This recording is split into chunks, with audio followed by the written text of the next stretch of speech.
Hello everyone, आज हम बात करेंगे home science fifth semester paper first के बारे में। और यूनिट की बात करें तो पेपर फर्स्ट यूनिट 6 के बारे में बात करेंगे। यूनिट 6 के पार्ट ए यानी कि पारंपरिक वस्त्र के बारे में बात करेंगे, यानी कि भारत के पारंपरिक वस्त्र किन किन राज्यों में कौन कौन से ड्रेस कौन कौन से वस्त्र पहने जाते हैं उनके बारे में हम डीपली डिस्कस करेंगे। तो आइए हम जानते हैं भारत के विभिन्न राज्यों में पारंपरिक वस्त्रों के बारे में। जैसा कि आपको पता है कि प्रत्येक मनुष्य के जीवन में 3 चीज़ों की अत्यंत महत्वपूर्ण आवश्यकता होती है: भोजन, वस्त्र और मकान। अर्थात मेरे कहने का मतलब है पेट भरने के लिए भोजन, शरीर को ढकने के लिए वस्त्र और सुरक्षित जीवन यापन करने के लिए घर। इनमें से अगर भोजन ना मिले तो व्यक्ति 2-4 दिन तक जीवित रह सकता है। घर के बगैर कुछ समय के लिए खानाबदोश जीवन जी सकता है, परंतु यदि वस्त्र ना मिले तो व्यक्ति किसी भी सूरत में समाज में नहीं रह सकता। शर्म और लज्जा से उसका जीवन खत्म हो जाएगा। भारतीय परंपरा में वस्त्रों की अहम भूमिका है। भारत को अनेकता में एकता की भूमि कहा जाता है। बात करें यहाँ पारंपरिक वस्त्रों के वर्गीकरण में हथकरघा, जिसको हम हैंडलूम कहते हैं, और पावरलूम जो वस्त्र को मशीन द्वारा बुना जाता है उसे पावरलूम कहते हैं, और जिसकी बुनाई हाथों के द्वारा होता है उसे हैंडलूम बोला जाता है। हथकरघा कपड़े बिना किसी मशीनरी की सहायता से पूरी तरह हाथ से बुने जाते हैं, और मशीन निर्मित वस्त्र बनाने के लिए पावरलूम या अन्य मशीनों का प्रयोग किया जाता है। भारत में बुनाई का चलन बहुत ही प्राचीन है। बात की जाए कश्मीरी शाल बनाने के लिए हैंडल करघे का उपयोग किया जाता है। दक्षिण भारत में कांजीवरम, पोचमपल्ली की साड़ियाँ प्रमुख हैं। बनारस में जरी का काम होता है। महाराष्ट्र की पैठणी साड़ी, ये सब क्या है? भारत के पारंपरिक वस्त्र हैं। बात करें देश की भौगोलिक विविधता के कारण वस्त्र भी राज्य के अलग अलग होते हैं। भारत में पारंपरिक वेशभूषा भी प्राकृतिक जलवायु से प्रभावित होती है, और भारतीय परिवेश और परंपरा में वस्त्रों को विभिन्न शैलियाँ प्रचलित हैं, जो इस बात पर निर्भर करती हैं कि किस क्षेत्र में कौन से रेशे प्राप्त होते हैं और किस ऋतु में कौन कौन से रेशों से बने हुए वस्त्र पहने जा सकते हैं। यानी मौसम के अवसर के अनुकूल लोग ऐसे वस्त्र पहनते हैं, जैसे शादी विवाह, मुंडन आज जैसे खुशी के अवसर पर लाल, पीले तथा अन्य चमकीले रंग के वस्त्र, और शोक के अवसर पर हल्के रंग के वस्त्र पहनते हैं। वस्त्र की बात करें तो अलग अलग राज्यों के पारंपरिक वस्त्रों का वर्णन इस प्रकार है।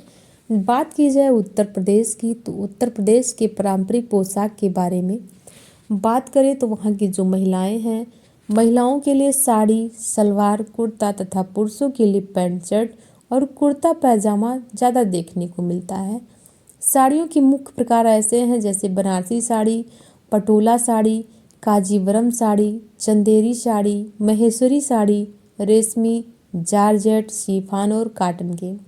साड़ी शब्द का प्रयोग की बात की जाए तो साड़ी शब्द का सर्वप्रथम उल्लेख कहाँ किया गया था? यजुर्वेद में किया गया था, और वहीं ऋग्वेद में हवन या यज्ञ के समय स्त्रियों को साड़ी पहनने का विधान बताया गया था। लड़कियां एवं महिलाएं क्या करती हैं? लहंगा भी पहनती हैं। बात किया जाए किसी शुभ अवसर पर पुरुष को ज़्यादातर दैनिक आधार पर सूती धोती के साथ क्या पहनाया जाता है? कुर्ता पहनाया जाता है, और वे अपने सिर पर टोपी या पगड़ी रखते हैं। शादी के दिन दूल्हे शेरवानी पहनते हैं। ये उत्तर प्रदेश के पारंपरिक वस्त्रों में जैसे चिकनकारी, बनारसी, ब्रोकेड, जरदोजी आदि प्रसिद्ध हैं। अब हम बात करेंगे अलग स्टेट के बारे में, उत्तराखंड के बारे में।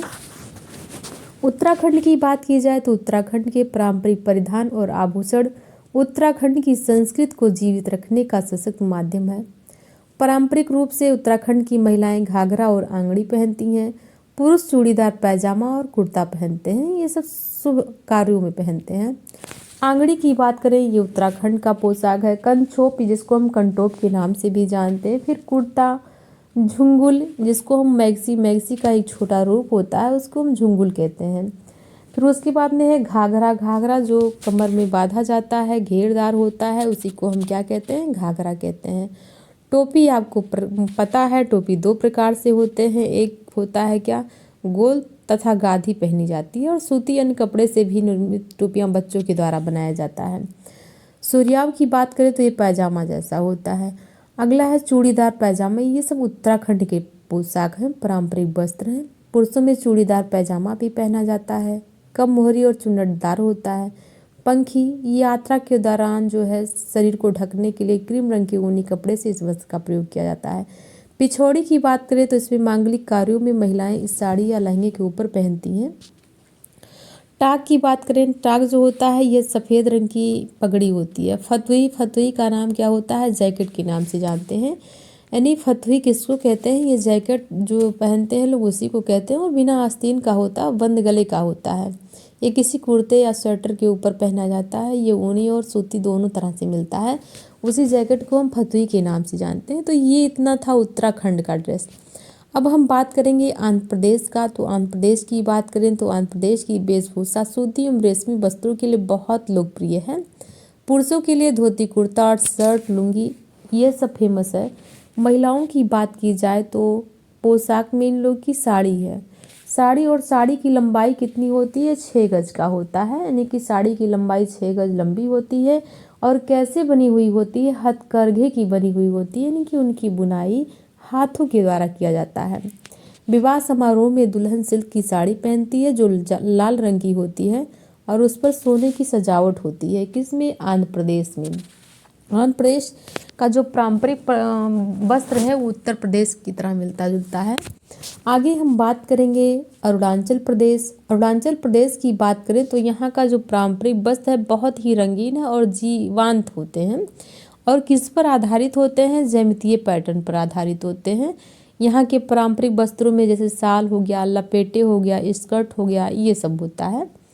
और यहाँ के कुछ जनजाति हैं, कुछ महिलाएं, जनजात में कुछ महिलाएं हैं, कुछ पुरुष हैं, उनके द्वारा ऐसे कुछ पहने जाते हैं। जैसे मुनप्पा जनजाति हैं तो ये सब बिना जो है महिलाएं जो होती हैं लंबी जैकेट के साथ बिना आस्तीन की कमीज पहनती हैं।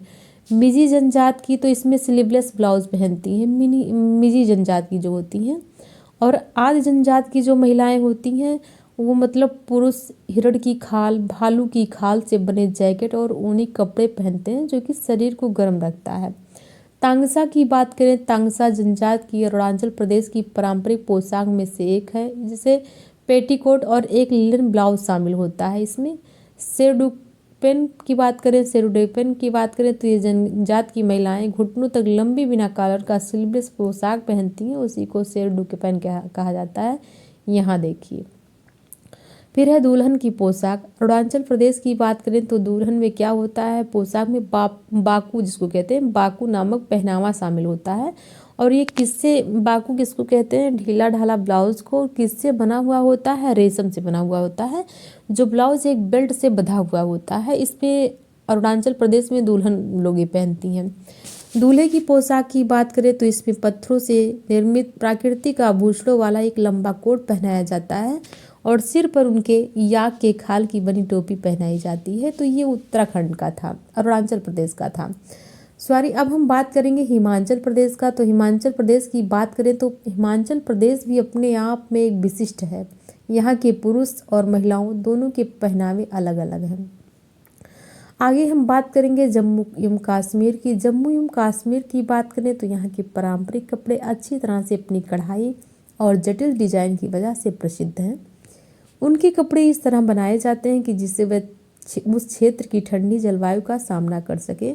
जैसे फेरन है, फेरन की बात करें तो फेरन या जिसको हम फिरन कहते हैं, ये महिला और पुरुष दोनों के लिए लोकप्रिय पोशाक है।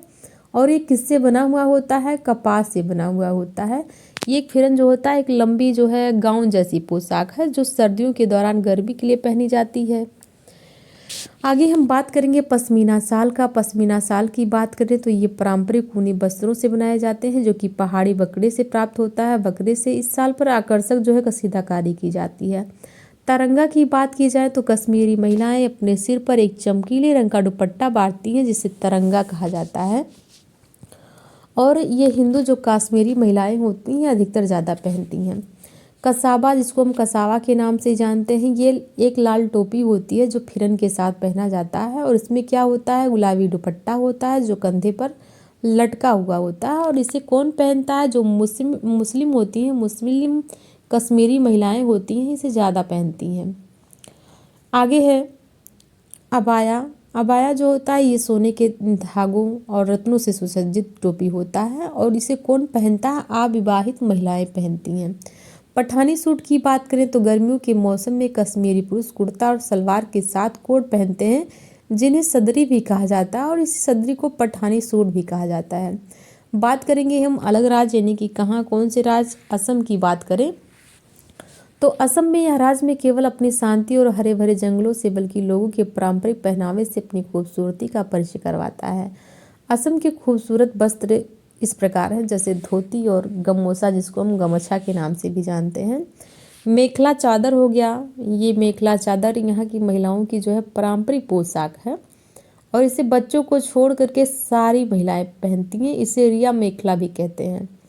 आगे है सगोफा या फागरी जिसको हम कहते हैं। ये दिमासा जनजात के जो पुरुष होते हैं इसको पहनते हैं। या पीले या हरे रंग की एक पगड़ी होती है, उसी को सगोफा या फगरी कहा जाता है। आगे स्टेट की बात हम करेंगे महाराष्ट्र की। महाराष्ट्र भारत का मराठी भाषी क्षेत्र है। यहाँ का जीवन शैली विविधताओं से भरी हुई है। यहाँ की 85% से अधिक आबादी हिंदू धर्म का पालन करती है, इसीलिए यहाँ की पोशाक अन्य राज्यों की हिंदुओं की तरह है।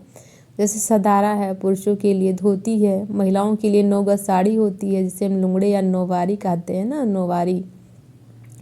ब्राह्मण जो पुरुष होते हैं वो बाराबंडी यानी कि ऊपरी वस्त्र एक ढीला शर्ट जैसा कपड़ा होता है जिसके सामने एक डोरी से बांधा जाता है। धोतर यानी कि बिना सिला हुआ निचला वस्त्र जो हमेशा सफ़ेद होता है। ऐसे हम बात करेंगे बिहार के बारे में। बिहारी लोग की पारंपरिक पोशाक में पुरुषों के लिए धोती कुर्ता और महिलाओं के लिए साड़ी प्रसिद्ध है। शादियों और त्योहारों के अवसर पर बिहारी पुरुष एक पैजामा, ऊंचे गले वाले कुर्ते भी पहनते हैं और महिलाएं साड़ी को पारंपरिक रूप से सीधा आंचल शैली में पहनती हैं। बात करें हम छत्तीसगढ़ की। छत्तीसगढ़ से जुड़ी हुई परंपराओं का निर्वाह करते हुए यहाँ के लोगों के जनजीवन में इसका अच्छा खासा असर पड़ता है और ग्रामीण क्षेत्रों में मूलतः निवास करने वाले लोग साधारणतः वेशभूषा में दिखाई देते हैं। जैसे पुरुष धोती कुर्ता गमछा ऐसे पहनते हैं, महिलाएं साड़ी और ब्लाउज जिसे आम भाषा में हम लुंगरा और पोलंगा कहते हैं। गोवा की बात करें तो भारत के पश्चिमी तट पर स्थित और पल ऑफ द ओरिएंट के रूप में जाना जाने वाला गोवा अपने खुशमिजाज के लिए जाना जाता है। गोवा की पारंपरिक पोशाक लंगोटी के रूप में मोतियों की माला और पत्तेदार कपड़े थे। काशी और कंधों पर एक पर्दा अभी भी गोवा में आदिवासियों की पारंपरिक पोशाक है। बात करेंगे महिलाओं के लिए। कश्ती गोवा की एक पारंपरिक परिधान है। इसे प्लेटेड साड़ी के साथ कुंबी पल्लू बधिघाट के साथ पहना जाता है। अब हम बात करेंगे गुजरात के बारे में। यानी गुजरात खाने में जितनी वैरायटी होती है उतना ही कलरफुल गुजरात के पारंपरिक परिधान भी होते हैं। पुरुषों के जो पारंपरिक परिधान है गुजरात में, जैसे कुर्ता हो गया, धोती हो गया, केड़ियू हो गया, फेंटो हो गया। फेंटो कहा जाता है। फेंटो एक प्रकार की पगड़ी होती है जो अधिकतर गांव के जो गुजराती पुरुष होते हैं वो पहनते हैं। चोरन क्या है? चोरन एक प्रकार का सूती पैंट होता है जिसे गुजराती पुरुष पहनते हैं और सिली हुई धोती की तरह जो है दिखती है और बहुत ढीली और आरामदायक होती है। गुजरात के महिलाओं की बात करें तो महिला घाघरा चोली जिसको हम चनिया चोली के नाम से भी जानते हैं, चुन्नी यानी कि जिसको हम ओढ़नी दुपट्टा कहते हैं ना, उसी को हम चुन्नी कहते हैं। चनियों ये एक रंगीन स्कर्ट जैसा घाघरा होता है और इसमें शीशे और रंगीन धागों का काम किया जाता है, उसी को हम चनियों कहते हैं। अंगिया एक ब्लाउज होता है, छोटा ब्लाउज होता है जिसे घाघरे के साथ पहना जाता है। साड़ी की बात करें तो गुजराती महिलाएं साड़ी भी पहनती हैं और उनके साड़ी का पल्लू पीछे से आगे की ओर होता है और बांधनी और लहरिया साड़ियाँ गुजरात में बहुत प्रसिद्ध है। जैसे बंधनी साड़ी, लहरिया साड़ी, ये सब गुजरात का फेमस है। दुल्हन इसमें क्या पहनती हैं? पानेतर या घरचोला जिसको हम कहते हैं, दुल्हन का पोशाक होता है गुजरात में। और केरल की बात करें हम, केरल के लोग मूल रूप से बहुत सरल होते हैं। उनकी सरलता और सादगी उनके पारंपरिक वेशभूषा में भी झलकती है। पुरुषों का पारंपरिक वस्त्र जो होता है मुंडू या लुंगी होता है। जो मुंडू कमर के चारों ओर लपेटने वाला एक सफ़ेद कपड़ा होता है जिस पर कारा नामक सुनहरे रंग का बॉर्डर होता है। शर्ट, आजकल कई पुरुष सफ़ेद शर्ट भी पहनते हैं। अब वहाँ की महिलाओं की बात करें, महिलाओं की पारंपरिक वस्त्र के बारे में, तो मुंडम नेरियाथुम कहा जाता है जो महिलाओं का ड्रेस है। इसमें जैसे एक दो मुंडू होते हैं, निचले हिस्से में पहना जाता है, दूसरे ऊपरी हिस्से को ब्लाउज के साथ पहना जाता है, ठीक है, उसी को कहते हैं। और मुस्लिम महिलाएं अपने शादी में साड़ी या लहंगा पहनती है, जिसमें घूंघट पर ढेर सारी कढ़ाइयाँ होती हैं। बात करेंगे हम मणिपुर। पारंपरिक मणिपुर के वस्त्रों की अलग शैली होती है, जहां आराम और कार्यक्षमता को ध्यान में रखा जाता है। पोशाक भले ही नवीन और जीवंत हो, मगर ये अपनी मौलिक विशिष्टता को बनाए रखती हैं। मणिपुर की जो महिलाएं हैं, उनका जो पारंपरिक वस्त्र है, इनाफी हो गया, फेनेक हो गया। इनाफी क्या है? एक साल की तरह ऊपरी शरीर के चारों ओर से लपेटने वाला कपड़ा होता है, ठीक है, फेनेक। तो आगे हम क्या करेंगे, पार्ट बी में और सारे जो पारंपरिक वस्त्र हैं अदर स्टेट का है, उसके बारे में हम डिस्कस करेंगे। पार्ट ए में यूनिट 6 के बारे में बस हम इतना ही देखेंगे। आई होप आप सभी को समझ में आया होगा।